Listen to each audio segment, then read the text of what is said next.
Lepo pozdravljeni na prvi v ciklu predstavitev Izbrano s primusom. Iz poimenovanja lahko razberemo, da gre za navezo založba Primus, knjižnica Brežice, knjige in posledično seveda tudi branje. To lokalno navezo smo uspešno gradili in nadgrajevali že v preteklosti, z današnjim dogodkom pa ji dodajamo novo širino. V prihodnjih tednih in mesecih vam bomo namreč predstavili in približali različne tematike in avtorje, knjige, katerih založnik, tiskar ali distributer je založba Primus. Danes je z nami Mirela Smajić-Zuber, predstavnica omenjene založbe. Dobrodošla. Že na vabilu smo zapisali, da bo spregovorila o pogumu, intuiciji, radosti, sočutju in ustvarjalnosti. To pa so hkrati tudi naslovi zbirke Vpogledi v nov način življenja, ki so spisane na osnovi Oševih nagovorov mednarodnega občinstva. Zato ti sedaj predajam besedo in predlagam, da kar začnemo. Hvala lepa. Izvoli. Imamo kar veliko tematik danes za obdelati. Lep dober večer vsem. Hvala lepa knjižnici Brežice, Teji in Mateji, da sta nas povabili k sodelovanju v ustvarjanju programa letošnjega v tej čudoviti knjižnici. In hvala tudi vam, da prihajate na take dogodke, ki nas resnično plemenitijo in pa bogatijo naša življenja. Predvsem se vam pa zahvaljujem, da ste prišli danes na večer posvečen mojemu ljubemu Ošu, za katerega ste verjetno že razbrali v vabilu, da je to bil indijski mistik, guru, duhovni učitelj in pa eden najbolj pomembnih ljudi 20. stoletja. Zanima me, če mogoče je kdo že kdaj kaj bral od Oša, ste, poznate, ali pa poslušali kakšne nagovore njegove? Ok, super. Torej, Ošo, kot je že Mateja povedala, dejansko ni nikoli pisal knjig, temveč so njegovo delo pravzaprav so prepisi audio in pa video posnetkov improviziranih nagovorov mednarodnemu občinstvu. Za svoje delo Ošo pravi, da to, kar govori, ne govori samo današnjim generacijam, ampak tudi prihodnjim generacijam, kajti svoje delo in življenje posvetil temu, da bi ustvaril pogoje za rojstvo novega človeka. Ošo dejansko slovi po svojem revolucionarnem pristopu k znanosti notranje preobrazbe in njegov pristop k meditaciji pravzaprav ravno upošteva ta pospešen korak sodobnega življenja. In zato je pravzaprav tudi Ošo čedalje bolj aktualen in še bolj.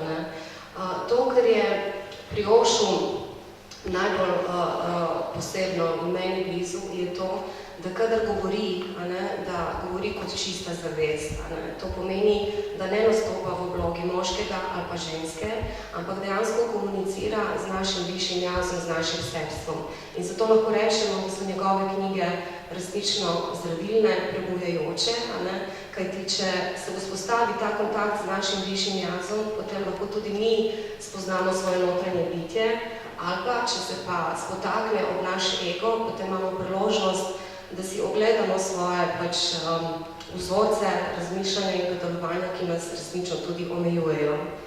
Torej, v zbirki Vpogledi v nov način življenja, torej v naši založbi smo se predvsem posvetili tej zbirki Vpogledi v nov način življenja in znotraj tej zbirke smo izdali že 5 knjig, seveda se bo zbirka tudi nadaljevala. Poleg te zbirke smo pa izdali tudi nekaj samostojnih edicij, ki jih bom tudi potem na koncu nakratko omenila. Predvsem smo pa zadovoljni in srečni, je še posebej, zato da smo izdali tudi Ošo Zen tarot karte.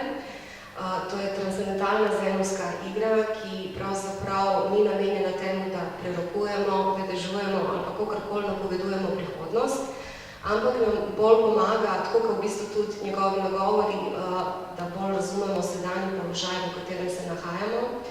Kajti, če spremljate Oša in če ga boste spremljali, boste opazili, da Ošo, tako kot vsi drugi veliki mojstri in učitelji, predvsem poudarjajo pomen sedanjega trenutka, torej ni preteklosti, ni prihodnosti. V preteklosti so vse naše spuščene priložnosti bile, ko nismo bili prisotni in nismo živeli nekaj svojega potenciala. Zato, recimo, iz perspektive sedanjega položaja lahko gledam na nekaj, kar se je že zgodilo v preteklosti in lahko modificiram zadevo, ampak če sem dovolj iskrena s sabo, bom ugotovila, da pravzaprav olepšavam nekaj ali pa projiciram neizživeto v prihodnost, ki je pa pravzaprav tudi negotova. Tako da zelo poudarja ta moment sedaj, da bolj razumemo, kje smo, kaj lahko naredimo in v končni fazi tudi sedanji trenutek je edini trenutek, ko smo lahko v tej vlogi opazovalca, edini živi trenutek, ko imamo kakšno možnost kaj spremeniti. Vse drugo je pač negotovo.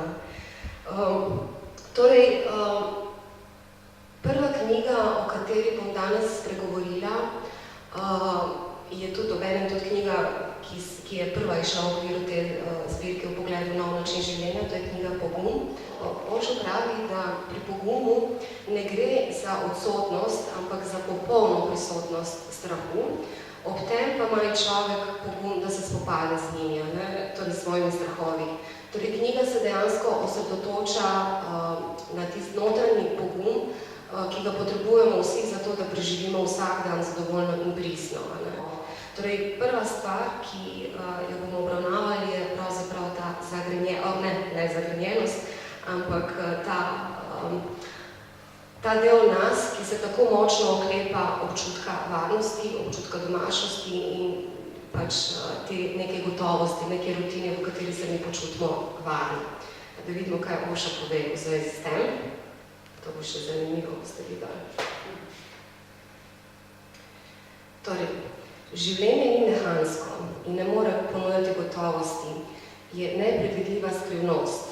Nihče ne ve, kaj se bo zgodilo v naslednjem trenutku, niti Bog, za katerega mislite, da biva nekje v sedmih nebesih, če sploh obstaja, ne ve, kaj se bo zgodilo. Če bi namreč vedel, da bi bilo življenje zlagano, se bi bilo vse zapisano in vse določeno vnaprej. Kako lahko ve, kaj se bo zgodilo v naslednjem trenutku, če pa je prihodnost odprta? Če Bog ve, kaj se bo zgodilo v naslednjem trenutku, je življenje samo mrtvo, mehansko, v njem ni svobode. Le kako lahko življenje obstaja brez svobode? Takrat ni možnosti za rast ali odsotnost rasti. Če je vse določeno vnaprej, ne moremo izkusiti mogočnosti, veličine. Takrat smo samo roboti. Ne, nič ni varno.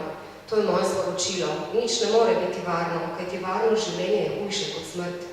Nič ni gotovo. Življenje je polno negotovosti, polno presenečenj in v tem je njegova lepota. Človek nikoli ne more doseči točke, na katere bi lahko rekel, zdaj živim v gotovosti. Ko rečete, da živite v gotovosti, preprosto oznanite svojo smrt, naredite samomor. Življenje teče naprej in je prežeto z negotovostmi. V tem je njegova svoboda. Svoboda poraja strah. Ljudje govorijo o svobodi, vendar jih je strah. In človek še ni človek, če se boji svobode. Dam vam svobodo, ne dam vam varnosti. Dam vam razumevanje, ne dam vam znanja. Zaradi znanja človek občuti gotovost. Lahko rečem, da obstajajo Bog, Sveti Duh in edinec Jezus, ter da obstajajo nebesa in pekel. Lahko vam razkrijem toge definicije in rečem, da so nekatera dejanja dobra, druga pa slaba, in da boste šli v pekel, če boste grešili, oziroma v nebesa, če bodo vaše dejanja plemenita. Takrat boste gotovi. Zato se toliko ljudi odloči, da bodo kristjani, hindujci, džajnisti, nočejo svobode, ampak določene definicije. Torej, prva reakcija na to bi bila, kaj pa je temo, se je valjda normalno, da smo povezani, da se počutimo varne. Ampak, tako kot sem rekla, Osho kot čista zavest nagovarja na tisti del nas, ki se tako močno oklepa te cone obdobja in gotovosti, da v bistvu smo pripravljeni dejansko podrediti sebe, svoje srčne želje, vse svoje hrapenenja in ves svoj potencial temu, da ohranimo neko navidezno cono obdobja, neko varnost, ki jo resnično lahko podre še tako majčkana sprememba, ki se nam zgodi v življenju. Gotovost torej daje ta občutek varnosti in domačnosti, ampak tako kot sem rekla, je to le iluzija in pravzaprav smo ujeti v tem primežu. In če začnemo sprejemati možnost, da je veličastnost ali pa lepota življenja onkraj zidov naše gotovosti, se dejansko bojo že začela odpirati vrata v nove svetove, ki nas bojo klicali, da pridemo in stopimo in raziščemo. Vrata v to raznolikost življenja pa pravzaprav odpiramo na način, da začnemo spreminjati svoje vzorce razmišljanja, kar je zelo težko. Zato pa tudi rabimo ta pogum, o katerem Osho govori, kajti ljudje smo bitja navad in če živimo celo življenje po določenih prepričanjih, ki smo jih zgradili skozi vzgojni sistem, šolski sistem, družbeni sistem, je težko najti sebe znotraj tega. Ampak ravno pogum je tisti, ki nam omogoča to potovanje, onkraj teh zidov, kajti tam je dejansko rast, tam se zgodi to presedanje. Eno najbolj opaznih stvari, recimo tako v vsakdanjem življenju, je tudi zagrenjenost. Namreč vsak dan, ko gremo v službo ali pa v trgovino ali pa v šolo, kamorkoli, redko kdaj boste srečali kakšen nasmejan obraz. A srečate, da je kakšen tak, kakega človeka, ki hodi mimo po ulici in se smeje in je poln ene radosti in živosti v sebi. Večinoma vidimo resne, otopele obraze, ki pač manifestirajo to našo notranjost, ki se ukvarja predvsem s tem, kaj moramo narediti. In potem, kaj moramo narediti, tako hitro hitimo, da v bistvu gremo mimo vsega, kar nam življenje nastavlja bez pregleda. In v kakšni povezavi pravzaprav je zdaj ta pogum in zagrenjenost ali pa občutek oziroma odgovornosti za našo zagrenjenost, bom spet prebrala. V življenju pogrešamo veliko stvari, zgolj zato, ker nam primanjkuje poguma. Pravzaprav se nam ni treba truditi, da bi kaj dosegli, potrebujemo samo pogum in stvari začnejo prihajati k nam, namesto da bi mi hodili k njim. No, tako je vsaj v notranjem svetu. Menim, da je radost najbolj plemenita oblika poguma. Biti zagrenjen je izraz stilne strahopetnosti. Človek je zelo redko pripravljen biti srečen, kajti ljudje ogromno vlagajo v svojo zagrenjenost. Ljubijo jo. Pravzaprav so srečni, ker so nesrečni. Razumeti je treba še toliko stvari, sicer se boste zelo težko iztrgali iz primeža zagrenjenosti. In prva stvar, nihče vas ne zadržuje tam. Sami ste se odločili, da boste ostali v ječi zagrenjenosti, nihče nikogar ne zadržuje. Človek, ki se je pripravljen izvleči iz te ječe, lahko to stori ta hip. Nihče drug ni odgovoren. Kdor je zagrenjen, je zato odgovoren sam, vendar zagrenjeni nikoli ne sprejme odgovornosti in ostaja takšen. Pravi, zaradi nekoga drugega sem zagrenjen. Kaj lahko storite, če ste zagrenjeni zaradi nekoga drugega? Nič, ne? Če ste zagrenjeni zaradi sebe, lahko kaj naredite in to takoj. Potem je samo od vas odvisno, ali boste zagrenjeni. Zato ljudje valijo odgovornost na druge. Včasih na ženo, včasih na moža, včasih na družino, otroštvo, mamo, očeta, včasih na družbo, zgodovino, usodo, Boga. Vendar odgovornost vedno valijo na nekoga ali nekaj. Imena so različna, vsebina pa ista. Človek zares postane človek, ko sprejme popolno odgovornost. Odgovoren je za vse, kar je. To je prvinski in največji pogum. Zadevo zelo težko sprejme, kaj ti pravi. Če si odgovoren, zakaj ustvarjaš takšne okoliščine? Da bi se izognili temu, pravimo, da je odgovoren nekdo drug. Kaj lahko storim? Nemočen sem, žrtev sem, mogočno je še sile od mene me premetavajo sem in tja, ničesar ne morem storiti. V najboljšem primeru lahko tarnam, da sem zagrenjen, jokam in tako postajam vse bolj zagrenjeni. In vse raste. Če ostajate odgovorni, raste. Takrat se vse bolj poglabljate vase. Tonete vse globje. Nihče, nobena zunanja sila vam nič noče. Za vse ste odgovorni izključno sami in to je vsa filozofija karme. Gre za vaše početje, karma namreč pomeni početje. Nekaj ste naredili in lahko poskrbite, da odpravite posledice svojega početja. In ni vam treba čakati, odlašati. Ne potrebujete časa. Preprosto lahko izkočite. Vendar smo bitja navad. Če ne boste več zagrenjeni, se boste počutili zelo osamljene, se boste izgubili svojega najbližjega družabnika. Postal je vaša senca, posod vam sledi. Kadar ni nikogar v vaši bližini, imate v svojo zagrenjenost. Poročeni ste z njo in to je dolg zakon. Z zagrenjenostjo ste poročeni že več življenj. Zdaj je čas, da se ločite od nje. Temu pravim najmogočnejši pogum, ločitev od zagrenjenosti. Znebite se najstarejše navade človeškega uma, njegovega najstarejšega družabnika. Torej, v situaciji, ko se odločaš življenju slediti brezpogojno, to je najlepše, ne? Torej, ne izhajati iz svojega uma, iz nekih namišljenih želja in ambicij, ne? Kajti takrat ti misliš, da imaš bolj prav, kot življenje samo, ne? Če pa dovoliš življenju, da ti pripelje in ti pripelje veliko stvari novih, ne? Je tvoja naloga samo, da se odzoveš. Nič drugega. In pravzaprav ne upirati se življenju pomeni preprosto reči življenju ja. In takrat dejansko začneš razkrivati to skrivnost, ne? Kajti življenje je skrivnost, ni nič gotovega, ne? In tako se moramo naučiti to doživljati. Najbolj nas je strah pravzaprav, kaj nas ovira zdaj pri tem, ne? Ovira nas to, ker se bojimo delati napake, ne? Dejansko smo navajeni tako, da delamo vse brezhibno, da ne delamo nobenih napak in tudi v končni fazi je družba takšna, da spodbuja to vrsto tekmovalnosti, torej superiornega človeka, ki je brezhiben in ne bo nobene napake zagrešil in potem to je to, ne?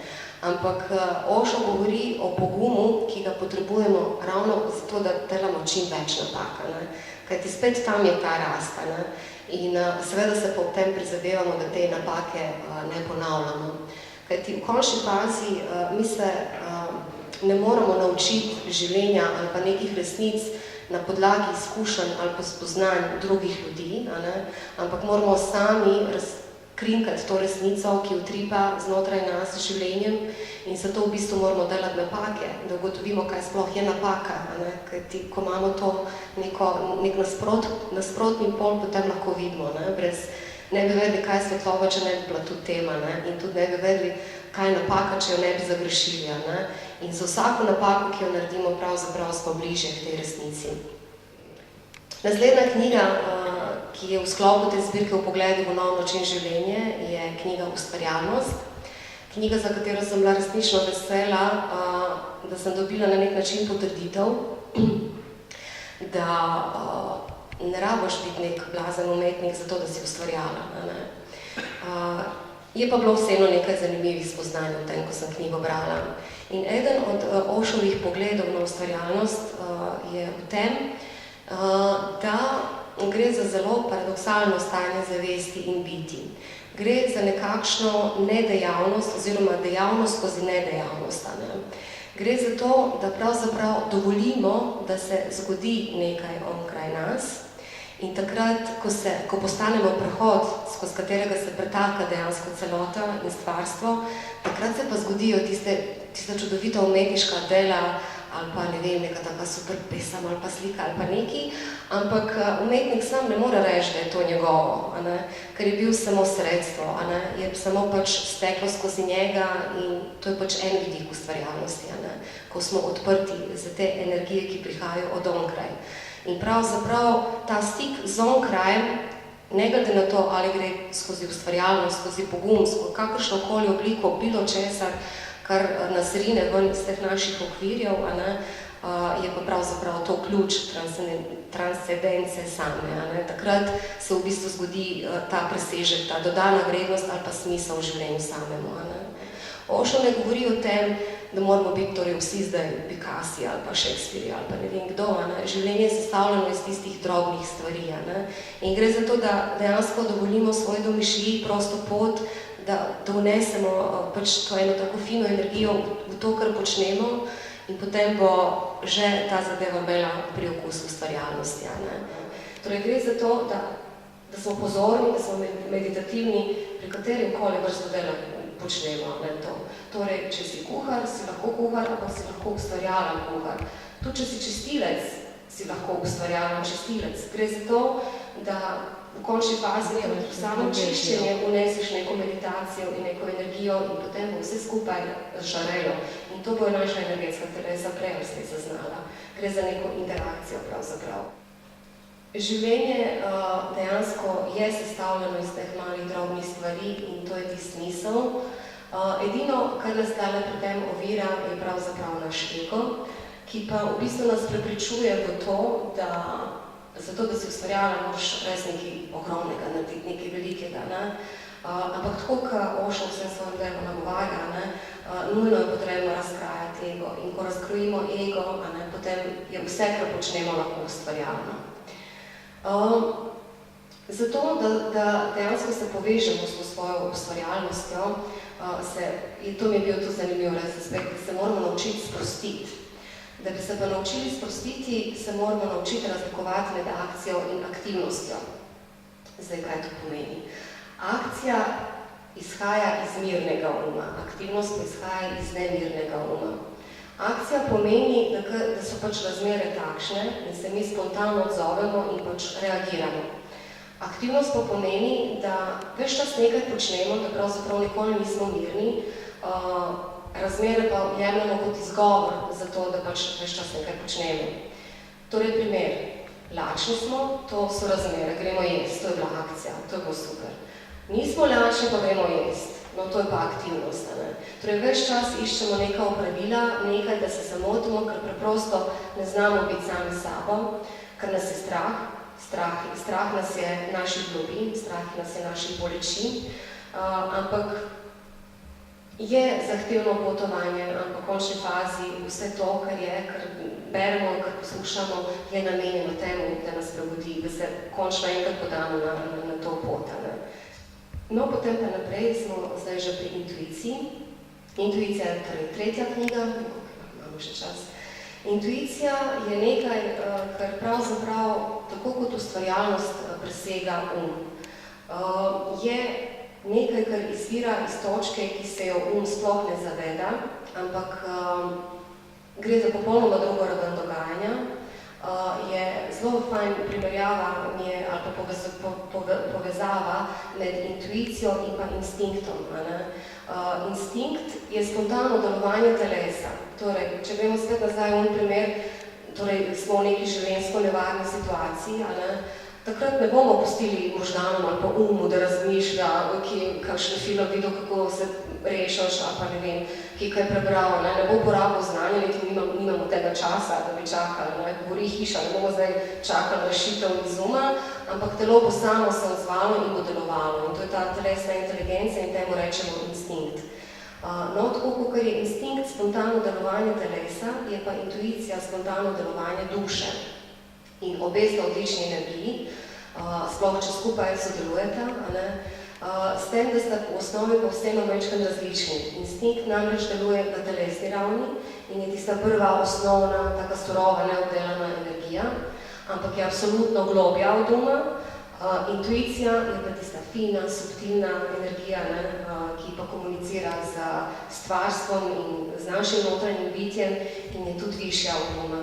Torej, obe energiji sta čudoviti in med njimi, med instinktom pa med intuicijo, je pa strokovnjak, ki nikoli ne deluje spontano, ampak vedno nekaj analizira, je pač znanje.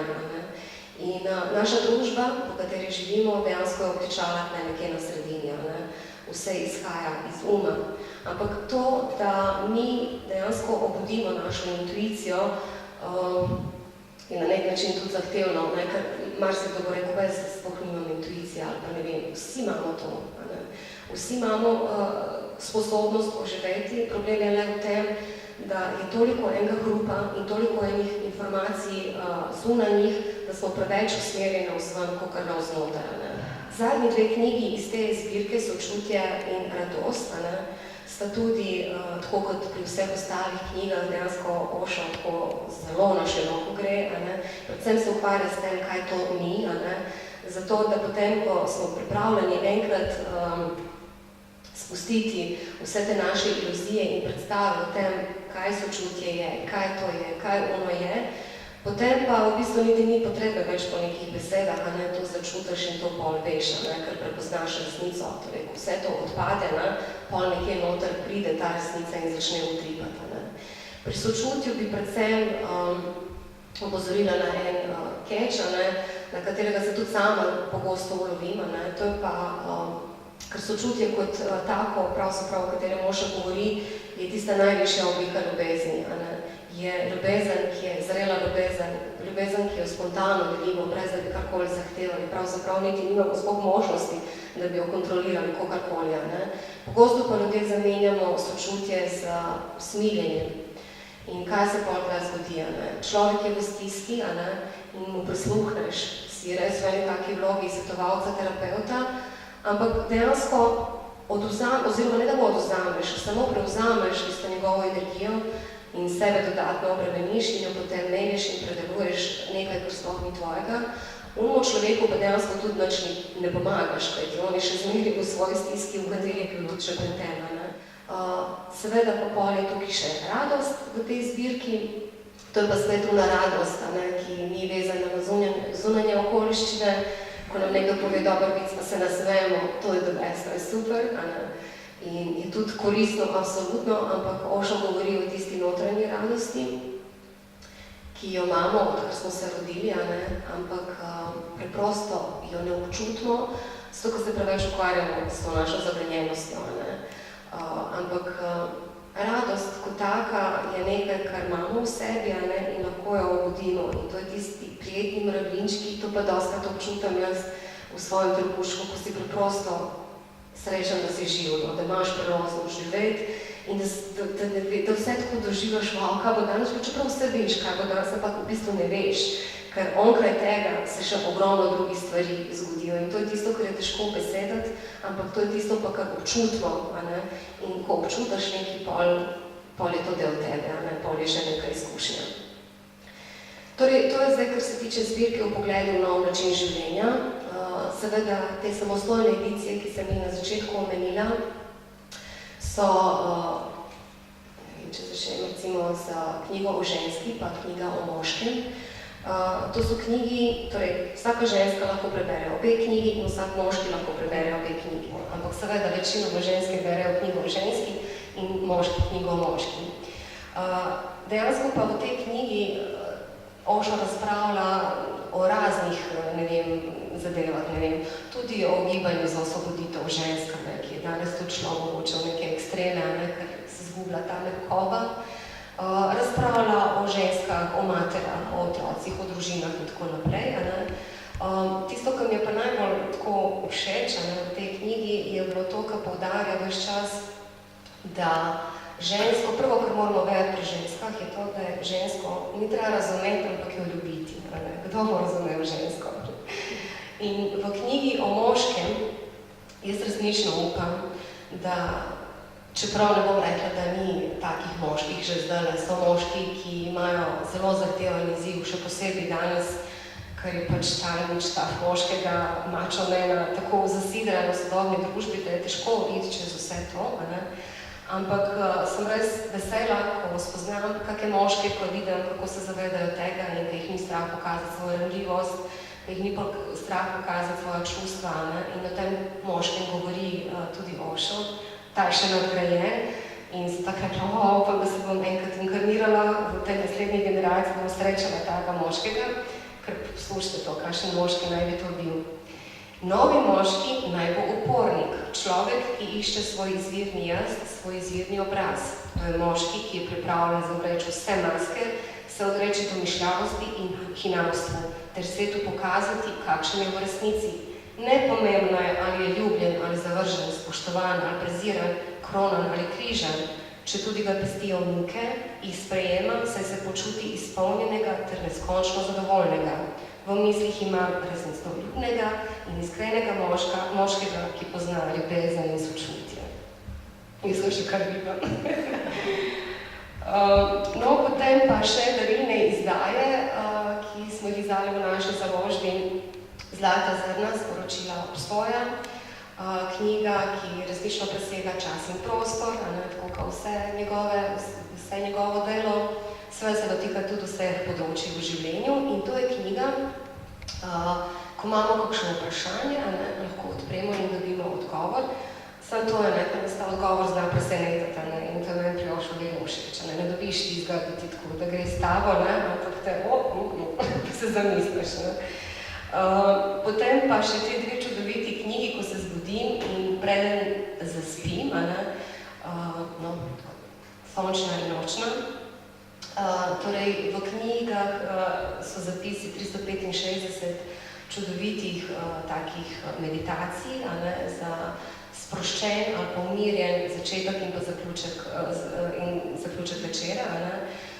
Osebno sem prakticirala nekaj časa ti dve knjigi na način, ker knjigi se lahko berete tudi sicer samostojno ali pa se pač dopolnjujeta jutranja pa večerna meditacija. In jaz sem imela, ne vem, v enem obdobju pač prakso, ko sem bila preveč razprošena in vse posod me je bilo samo tle noter v telesu, da sem si pol že zjutraj, še prej sem sploh karkoli, še prej sem kaos pila, da sem prebrala, da sem pravzaprav preusmerila pozornost, svojo pozornost in svojo energijo na to ljubečo vibracijo jutranje meditacije.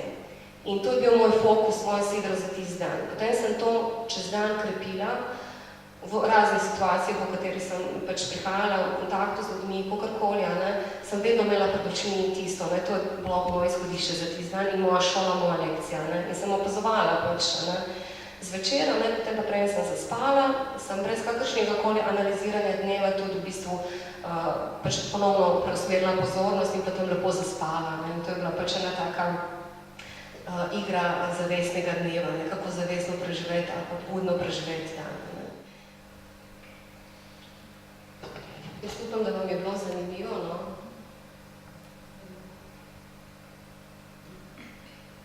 Nisem zdržala 1 uro 50 minut, drugič bo boljš. Pa hvala lepa, da ste me poslušali, da ste prišli. Se bo pa Mateja zdaj povedala, kaj nas še čaka,